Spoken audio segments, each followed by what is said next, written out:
Hello everyone, this is Pharaoh Vincent with Nation 1111, and today we're talking about the newest released Dawn Trials. And Camel caught me by surprise on this one. I hadn't heard anything about the Dawn Trials before they came out. A lot of the times we'll hear about an event or a new thing. This time we didn't, which is kind of impressive. This video is going to be structured into a few pieces. The first piece is just going to be me talking about the individual trials and a little bit about the rules.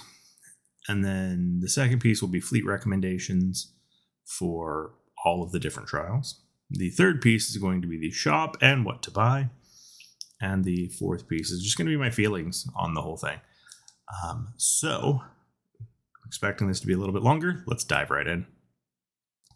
Like most events, there is a little question mark up here in the top right corner that will tell you a bunch of details. I've read through them. I'm going to spare you having to read through it line by line. We're just going to talk about them individually. The first thing to understand is the event that we started on is Titan Rampart. This is because the various events will show up on different days. There are some events that will show up 2 days a week. Most of them actually show up 2 days a week, with the exception of the ultimate preparation. So in terms of what to know is whatever you are working on is what you will get stats from. Everything else is turned off in terms of statistics. So what do I mean by that? Today is Titan Rampart.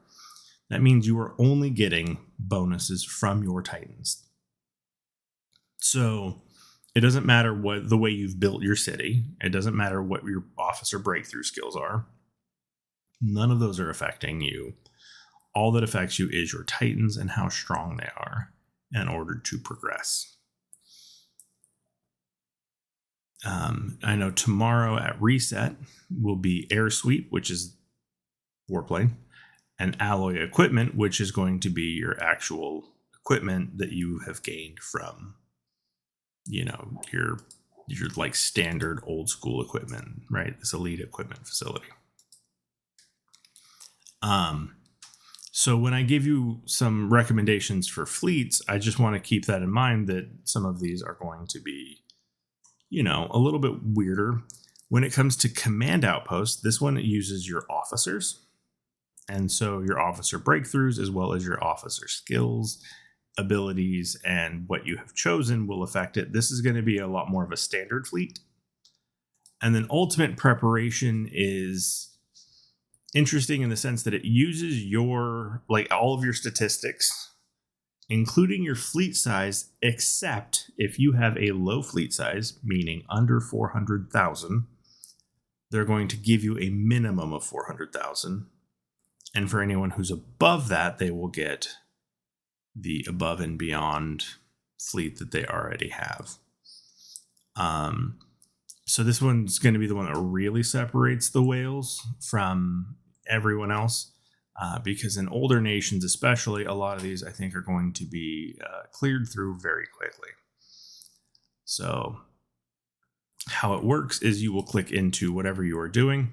There's going to be an option here which is fast challenge, depending on how strong you are. That fast challenge will then kind of skip you ahead to wherever it is that the system has you for your general power. And then from there, you're going to clear stages up until you can't clear anymore. You get a total of 5 failures per day. I've already hit mine, so I have to wait. Every day at reset, this will reset, and you will be able to challenge again. It does very specifically say that for the first time, obviously being the first time rewards. You get these first win rewards. From there, you will have a sweep reward that you get every single day. That sweep reward should get you all the way up to where you are right now. I don't know what the sweep reward is yet, because of course we haven't gone through that, but it will change a little bit of the way we plan around things. But I'm going to give you a hierarchy down the road of how to spend the Dawn Mark currency that they're going to be giving you. Again, that's like part 3 of this video. So, fleets. For both Titan and Warplane, since none of your stats matter, my actual recommendation is to not do what I did. I am mid-range city. I'm a mid-range player, so I went ahead and went mid-range, which you can do. Like, I'm not thinking that mid-range is bad for this, but I do have a feeling that if I had gone long range, I might have been able to pass this level. So you'll see the fleet that I chose, and we'll talk about like what we can do differently for everyone else, and the thing that I have tested to see how well it works. And so I've tested it on other cities and gotten a little bit further than my standard fleet setups for most things. But you can see here it's just your standard battle. You eventually work your way down until you die. Yeah, I mean, that's kind of it. It's pretty standard there. So, what is my fleet recommendation?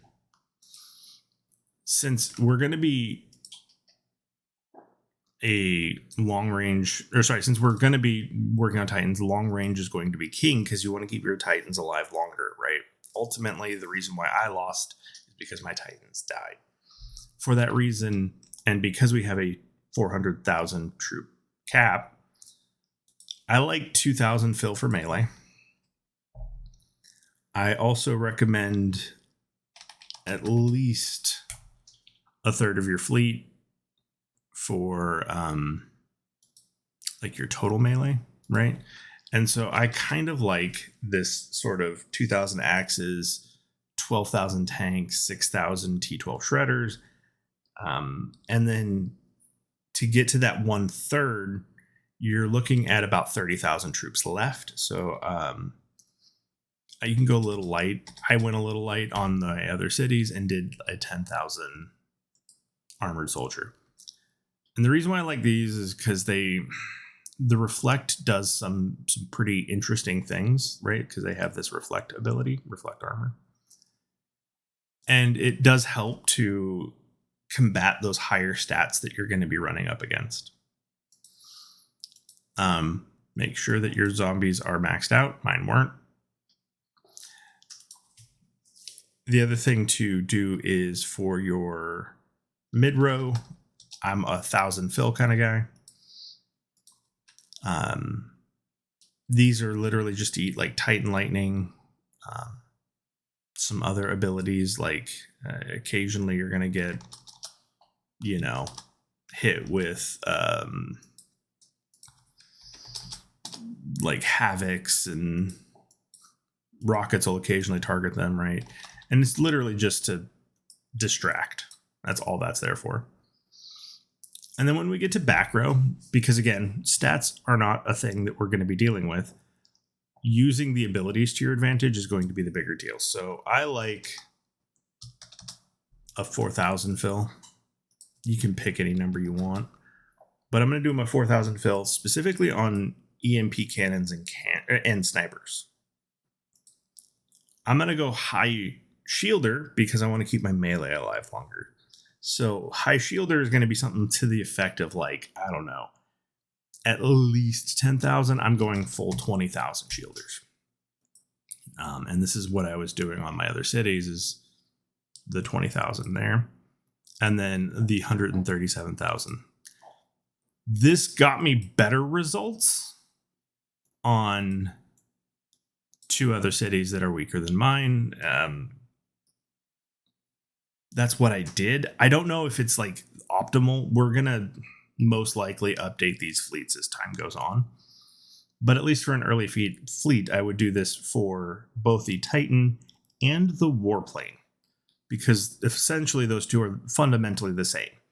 You want to keep your Titans or Warplane alive longer. The best way to do that is by having solid troops in front that stay alive longer, and that's really why I like that shielder heavy comp. Because it just lets them work harder to clear everything for you. It's pretty cool because once you set it, it does stay that way for the week, so you shouldn't have to reset these fleets a lot. even though you will be going through and essentially attempting this once a week, every week. Or 2 times depending. So once or twice a week. Again, the specific days are actually in this event, right? So Friday, Saturday, Wednesday, Thursday.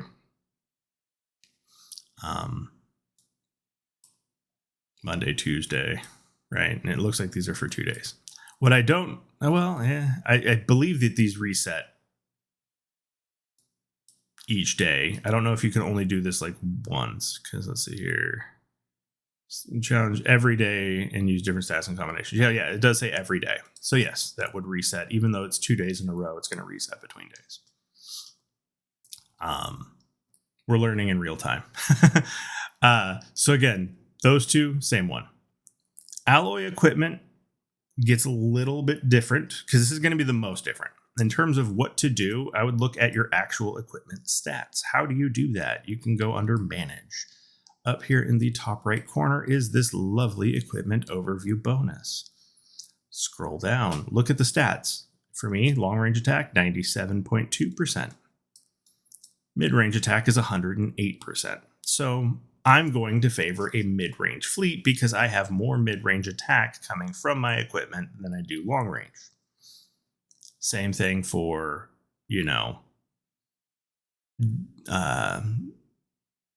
hit points, right? Mid-range hit points is 33.6.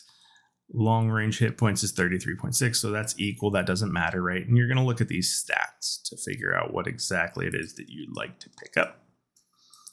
And then same thing, you kind of come down here. You can look at this. This should all be equal, by the way. There's nothing in extensions that changes one over the other, right? So mid-range is the same as melee, is the same as long range. And that's just the way the extensions are built. So you really only need to pay attention to this top part of the stats to figure out what kind of a fleet you want. In terms of what is a good fleet, because again, we're going to be getting that 400,000 troops. It's going to be the same general concept. You're going to want a fleet that is going to be very similar in a lot of ways to what we just built, except we'll take out all of these fills. This time we're going to put them into what they're going to be. So for mid-range players, I like 1,600 shielders. Again, I like shielders. I'm going to warn everyone now. And then I'm going to do like an 800 on the cannons, and that is going to be my total fill. Some people go a little bit harder on that. What I will say is this. If equipment allows for Titans and Warplane, then you can go heavier and it's fine. If equipment does not allow for Titans and Warplanes and it's just troop on troop combat, then those fill troops are going to be eaten alive by enemy EMP cannons and havoc breakers, and in which case you're doing pretty good. But in terms of what to do for, again, a mid-range fleet, this becomes super easy. You don't have your you don't have your officer breakthroughs to contend with. None of those stats matter. So I like to get rid of Gatling guns and bikes. The reason being is I don't want my havocs moving out in the front and then getting obliterated. I want them behind the tank line, especially if it's troop on troop combat.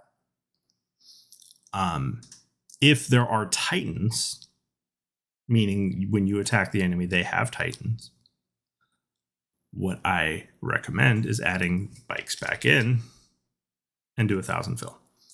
This kicks your havocs out further to the side, and then you can also kick your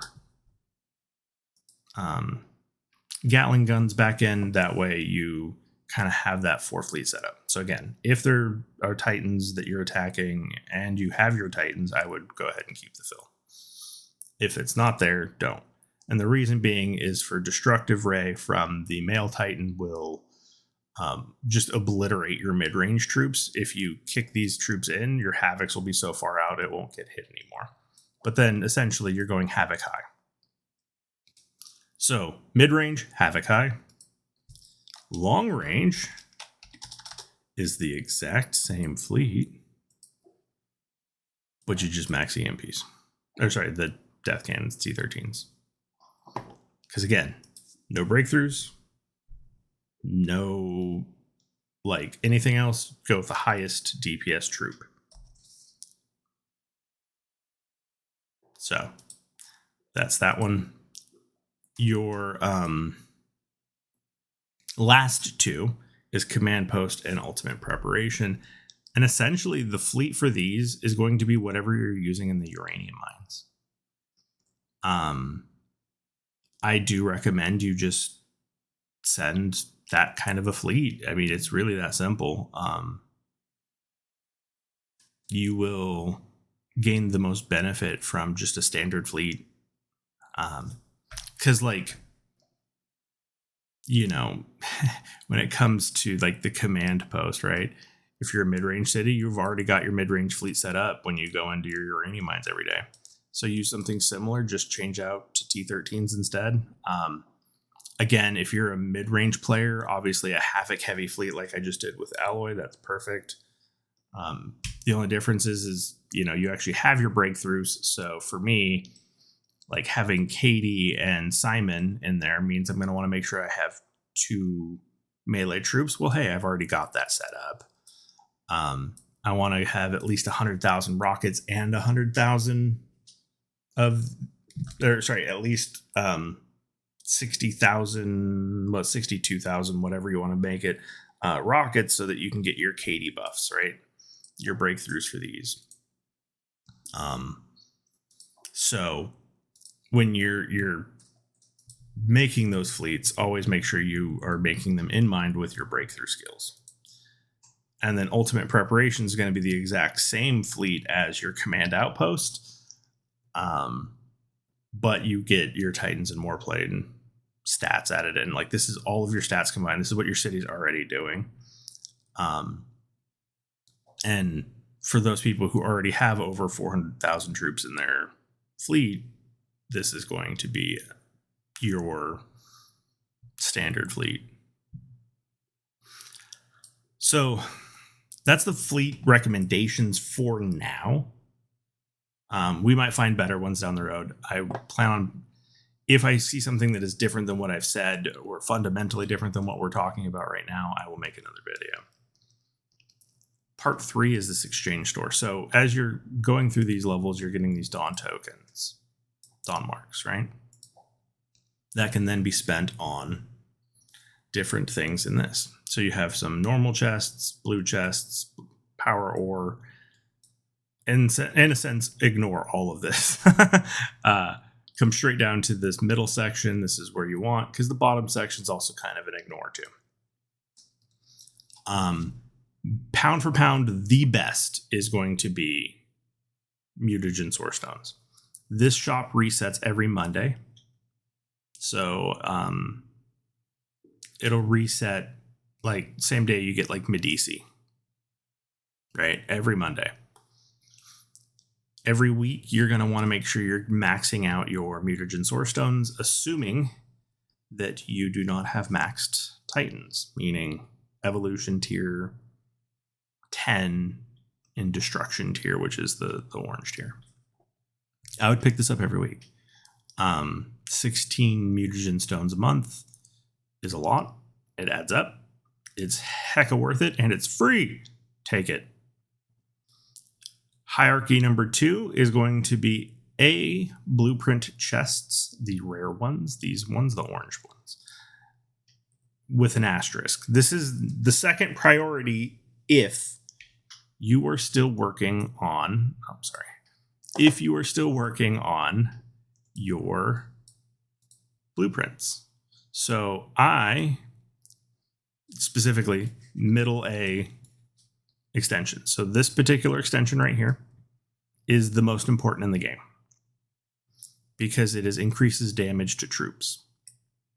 There are 6 increases damage and there are 3 increases damage and 3 reduces damage troops for a total of 6 middle A extensions that are the number 1 priority. You want these orange as soon as possible. because those stats that you get from this are the best in the game, period. The best stats in the game are right there. There's nothing that anyone could argue, and I don't think anyone will argue, is better than those stats. And so getting them in place as orange, and preferably to level 6 as fast as humanly possible, is without a doubt the best thing that you can do to improve your city in the uranium mines or in any PvP events, which is what this game's all about. So getting your middle A, these 4, until you get those 6 is going to be like the second priority, in my opinion, after you've gotten your 4 mutagen stones. So get this first, get that second. If you already have those 6 and they are in place, you have a decision tree. On one side, if they're not level 6, you can consider getting your 500 extension component chests. Because again, getting those up to level 6 is wildly important. I cannot understate it enough. Those will give you 10% or a total of 30% increases damage and reduces damage stats when you max them out. Doing that as fast as humanly possible will make you stronger, even in this event, with equipment that'll come out at reset. Right? That's the thing that's going to be even better than having attack, is those middle extensions. So the faster you get those maxed out, the better you're going to do in this event as well. The second one is going to be your S blueprint chests. So between the two, right? Getting all of your extensions orange is obviously the goal, but getting these is really, really, really, really, really, really, really hard. The reason why I like the S extensions better than the A extensions is because it increases all of your stats. So not only are you getting attack, which to be fair is at a slightly less, right? Because example, this is 16% attack, but it's only attack. This is 8%, so it's half as effective on the attack, but it's giving you 8% hit points in defense, which is going to make you stronger in these events. So the net gain of stats is 8% higher, which is why I recommend S next until you max out your orange S's. And then, and only then, when you finally get all of these maxed out, you'll come back, you'll do your A's until you get all orange A's. And then you're going to get everything level 6. And then you're going to have a different decision tree. So once you've maxed out equipment, because again, I'm saying this just for the sake of brevity. Priority 1, mutagen stone. Priority 2, orange A's until you get your middle increases and decreases damage in place. Priority 3, S chests until you get your orange S's in place. Priority 4, back to orange A's until you get your extensions in place. Priority 5, max out your extensions. Priority 6, and this is probably the one that's controversial, is you can come back in to make sure that you've got all orange equipment. If you don't have it by then, which I will be shocked if you don't, but if you don't have it by then, you can absolutely buy these for that. And then after that, it's Commander EXP and Lucky Chests. So essentially, the reason why these are important is they have a chance to give you a lot of good stuff. So Lucky Chests are great. They're not like, I wouldn't take them over everything else, right? This is when you have nothing left to do. You'll take your Lucky Chests and your Commander EXP. And these are evergreen. You'll buy them forever. So even if you're a whale, you can buy them. I know a lot of whales will look at those and be like, meh. And I don't blame them. Like DK does not, or Morgoth doesn't really need anything from this, but they're going to do it anyways, because why not? So that is the what to buy. Last piece of this video is what do I think about this? And this is where I'm going to say something very controversial. I'm very happy with Camo right now. And I don't say this often, so I want to take time to say it now. this is a net positive for the game. It's free. They're not asking me to buy anything. There's nothing here that says you need to buy this thing to do the thing. It's giving me resources that can improve my outcome in the very event that it's being gained from. There's no cost. It doesn't take a lot of time. It lets me play with fleets every day. It's fun, which is fantastic. I enjoyed my time today doing this event and figuring out what I could for an early video, right? This was a good thing. I think this is great, and I want to thank Camel for releasing it. This is really awesome. I think this is perfect. This is... I don't have enough good words or will that came from this. Like, this increased my goodwill with Camel today, and that's good on them. That's it. That's all I can say to that. Good on them. This is awesome. Thank you guys. So at risk of rambling more, I appreciate you guys taking the time to listen to this video. I hope you guys enjoy this new event. Let me know down in the comments if you guys come up with some better fleets that have worked for you. I'm going to try to pay pretty close attention to what the community says about this too. I'm giving you my early take. I might be wrong about a lot of this stuff. So definitely the more we communicate, the better we will lock in a meta fleet, and then everyone will use that to their advantage. So yeah, with that, comment, subscribe, share within your nation, consider supporting my Patreon if you so choose, and I will see you on the next one.